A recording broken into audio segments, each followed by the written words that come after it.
Mabuhay. From the Abaca capital of the Philippines, I am Janel Lorraine de la Cruz, your Miss Homeland Philippines, Catanduanes.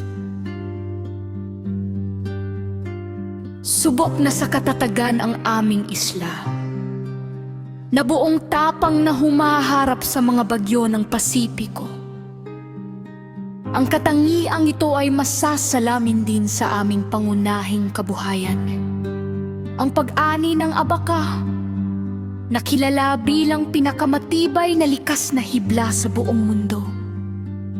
Ngunit higit sa aming mga sakahan, ang tunay na lakas ng Catanduanes ay nasa puso ng aking mga kababayan na hindi kailanman sumusuko sa kahit anong hamon.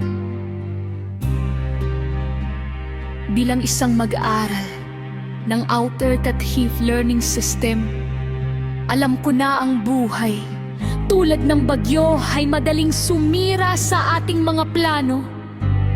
Kaya naman, ang aking advokasya ay dekalidad na edukasyon at pangalawang pagkakataon. Ang edukasyon ay hindi dapat maging saradong pinto dahil lamang sa iyong nakaraan o sitwasyon. Dapat ay may bukas na oportunidad para sa lahat upang bumangon at matuto muli. I am Janel de la Cruz, proudly representing Catanduanes.